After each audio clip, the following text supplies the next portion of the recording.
desa kami ada seorang perempuan tidak punya mulut. Di bawah hidungnya kosong melompong. Tidak ada yang tahu apakah ia memiliki lidah dan gigi di baliknya. Warga desa tak habis-habis mempersoalkan kehadirannya. Apakah ia makhluk yang cantik atau mengerikan?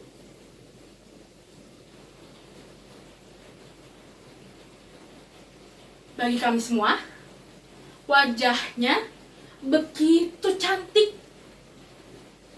Kata tukang somai, wanita itu tanpa adanya bibir seperti bidadari.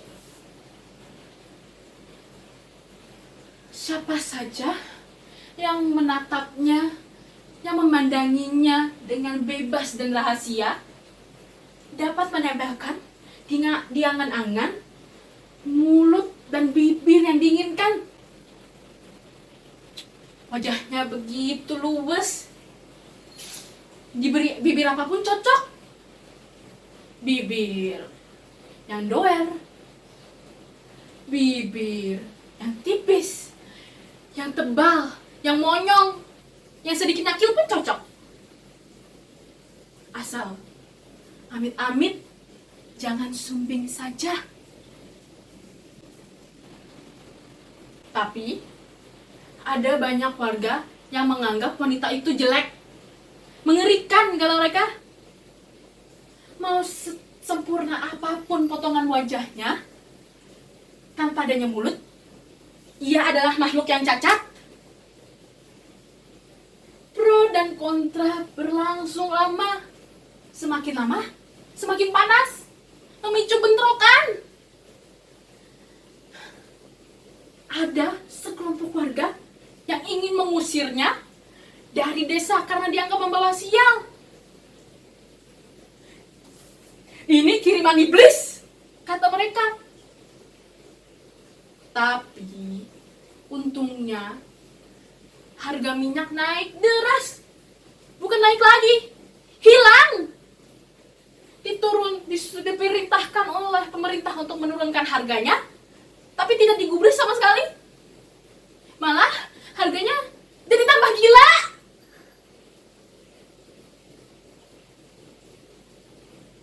Terpaksa kami berhenti membicarakan tentang wanita itu. Dan tidak terasa, kita sudah terbiasa dan ia sudah menjadi bagian dari desa kami.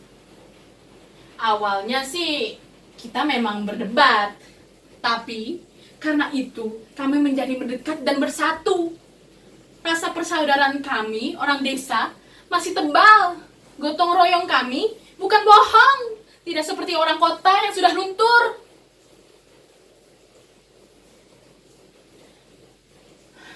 Bergiliran kami membantunya apabila ia membutuhkan pertolongan. Wanita itu adalah harta desa, milik kami semua. Tapi ada masalah.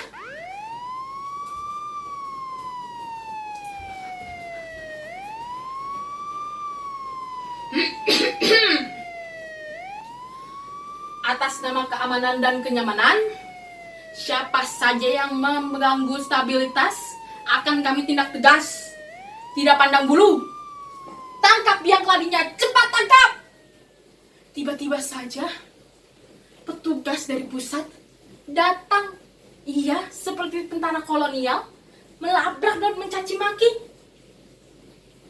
Hansip kami yang penurut pada atasannya buru-buru bunyikan pentungan, padahal mereka tidak pernah jamah. Merasa petugas itu bergigi besar, mereka langsung mengepung rumah wanita itu dan menariknya keluar. Heh, di mana mulut kamu itu, hah? Kamu sembunyikan di mana mulut kamu? Wanita itu tercengang. Bagaimana ia bisa menjawab kalau ia tidak punya mulut? Hanya tatapannya yang lunak. Kami yang sudah terbiasa mengerti itu. itu bukan hanya sekedar tatapan. Itu adalah jawaban yang jujur. Petugas itu pasti tidak mengerti. Lantas, ia menggebrak lebih keras untuk menutupi kebodohannya. Hei, jawab kamu bodoh!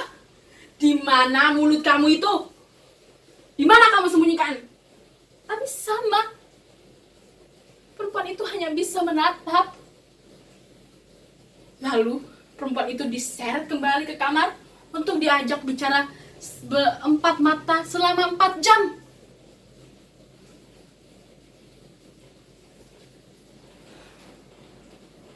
Karena tidak mendapatkan jawaban yang diinginkan, petugas itu memutuskan untuk mengamankan perempuan itu.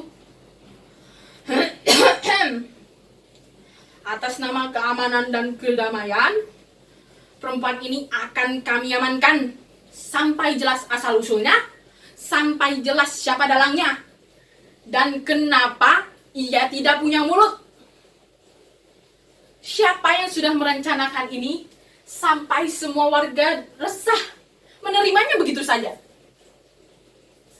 Padahal saudara kan tahu, negara kita ini sedang belajar demokrasi. Kalau ia tidak punya mulut, bagaimana ia bisa terbuka dan bebas? Buka mulut saja tidak bisa? Tapi Pak, maaf. Sudah diam kamu.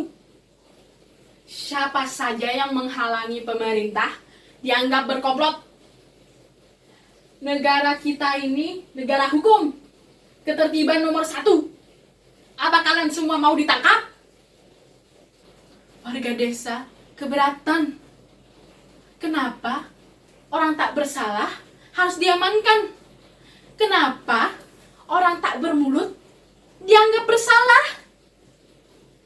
Namanya juga nasib, atuh. Belum tentu wanita itu senang ia tidak mempunyai mulut.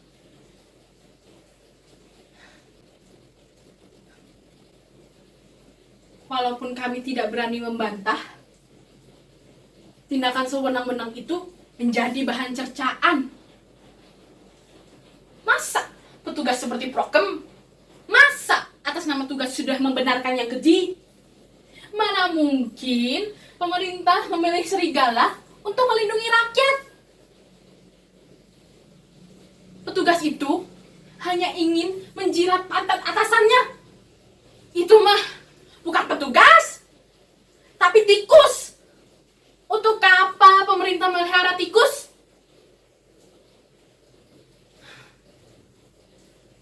Tapi harga minyak naik lagi. Warga sudah protes, tapi tidak ditanggapi sama sekali. Televisi malah sibuk menyiarkan tentang perselingkuhan artis.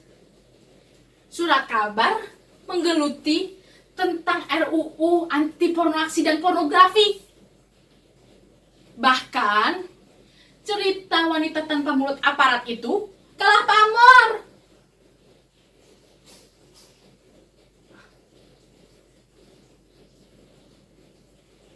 Setahun kemudian, wanita itu kembali dan kami semua terkejut.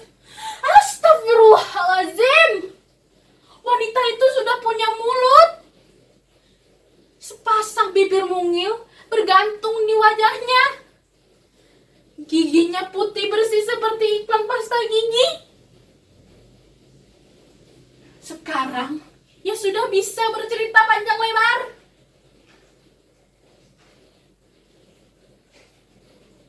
Suaranya merdu seperti penyiar-penyiar radio. Saat ia menceritakan ia menjalankan operasi plastik di mancanegara dengan dana 100% dari sponsor, kami semua merinding.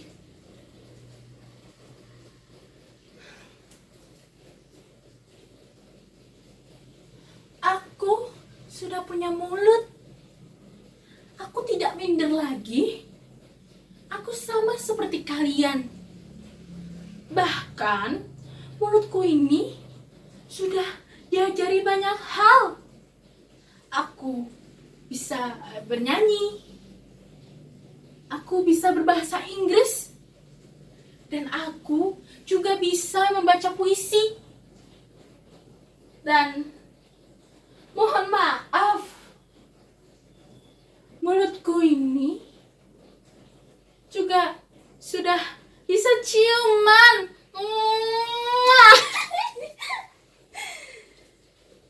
Perempuan itu cepat sekali berubah. Sekarang ia malah jadi banyak mulut.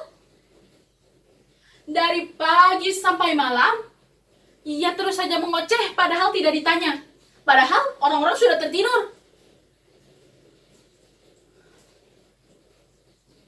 Kami mengerti. Ia mungkin terlalu gembira dan senang. Tapi mungkin saja ia tersiksa. Sudah mengantuk, tapi mulutnya itu terus saja ngomong. Seringkali dilihat matanya sudah terpejam, tapi mulutnya itu terus saja nyocos. Iya, tuh perempuan ngomong terus. Ngeri ya tuh saya, ih. Perempuan itu kembali menjadi bahan omongan warga. Penilaian kami jadi berubah. Yang tadinya menganggap perempuan cantik tapi tidak punya mulut, sekarang malah terganggu. Dasar wanita cerewet, dasar wanita banyak omong. Mulutnya itu merusak kecantikan, merusak kepribadian. Yang tadinya sudah membenci, sekarang malah jadi tambah jijik. Mereka menyuruh perempuan itu menutup mulutnya sebelum ada yang melakukannya dengan kekerasan.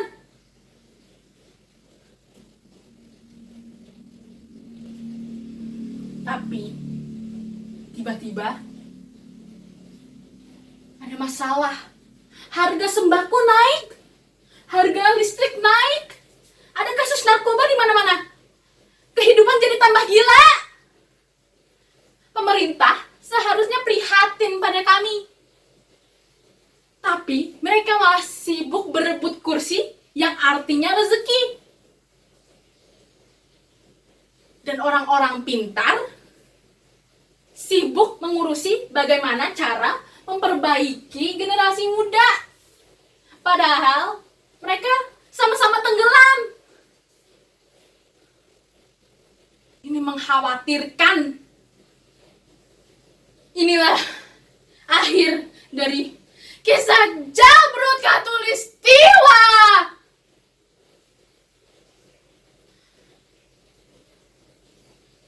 Dalam waktu sebulan, kami pun sudah terbiasa kembali dengan kehadiran wanita itu. Kalau yang tadinya ia wanita yang tidak punya mulut dan sekarang jadi banyak mulut, ya sudahlah. Mau bagaimana lagi coba? Karena kami sibuk mengurusi persoalan masing-masing yang hadir setiap hari. Untungnya, kami diajarkan oleh nenek moyang kita untuk melupakan segala sesuatu yang terjadi. Karena kalau diingat-ingat, bisa-bisa kita jadi gila.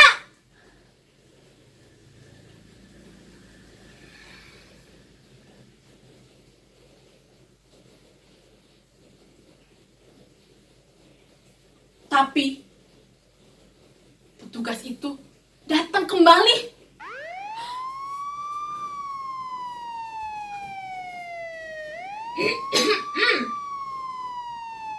Atas nama kedamaian dan kenyamanan, perempuan yang banyak omong itu harus kami tangkap.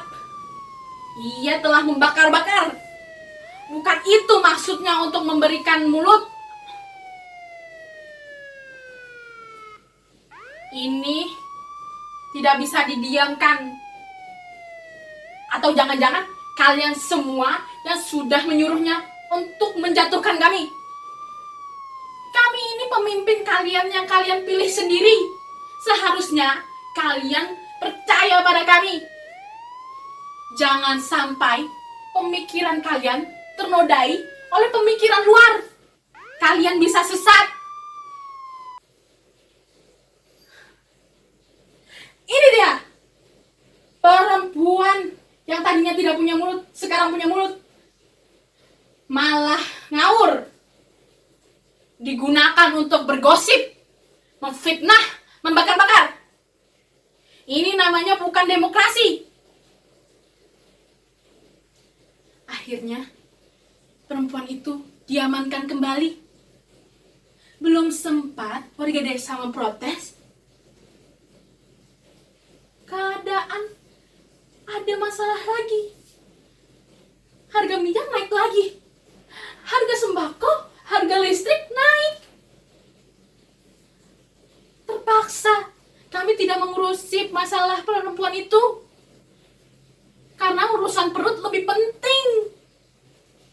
Bahkan saat perempuan itu kembali lagi dengan keadaan tidak punya mulut, kami terima begitu saja. Seperti biasa. Kami toh juga sudah tahu mulut itu akan diratakan kembali. Mulut itu kembali menjadi tegalan yang penuh misteri. Kosong, tapi penuh dengan suara-suara yang tertahan. Tentu saja, semuanya tidak bisa kembali seperti semula. Tatapan wanita itu yang tadinya cerah dan bersinar, sekarang penuh dengan bayangan gelap, penuh dengan dendam. Tentu saja, seseorang yang sudah biasa mengemukakan pendapatnya, tiba-tiba saja dibungkam dengan kejam. Pasti rasanya sangat sakit. Kami prihatin. Kami ingin menolongnya. Tapi, kami tidak bisa ikut menanggung beban yang ditanggung oleh perempuan itu. Karena kami juga sebetulnya hampir dikubur oleh nasib sendiri. Tapi kami masih bisa bertahan. Kami masih bisa mengencangkan ikat pinggang. Kami sudah dilatih hidup miskin oleh pemerintah. Bahkan kalau perlu kami makan batu.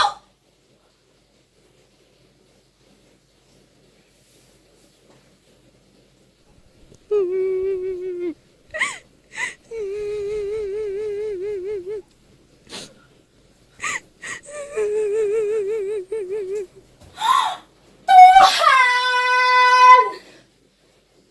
Wanita yang tidak punya mulut itu sudah tergantung di cabang pohon dengan keadaan tidak bernyawa. Semua warga panik. Kami ketakutan. Kami butuh penjelasan. Petugas dari pusat itu seharusnya datang. Tapi mana? Ia malah absen. Pasar!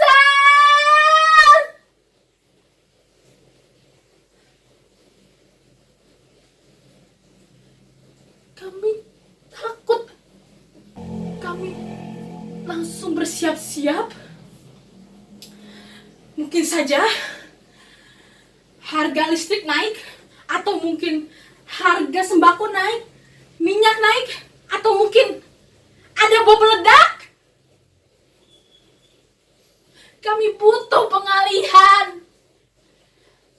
Kami butuh pengalihan pikiran agar kami tidak terkubur oleh pertanyaan-pertanyaan yang tidak ada jawabannya.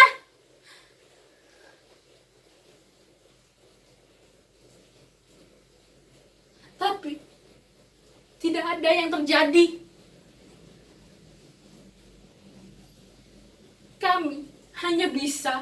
mengulung kejadian kematian wanita itu dalam diri sampai kenyang, sampai kembung, sampai muak, sampai muntah. Lalu akhirnya menerima.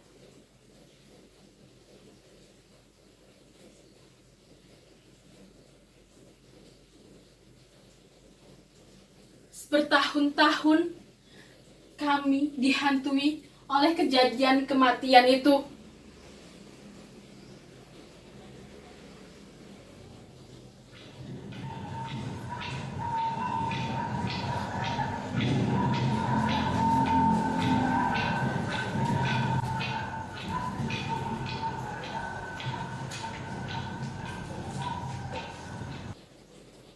Tiba-tiba ada kabar seorang bayi perempuan telah lahir tanpa mulut.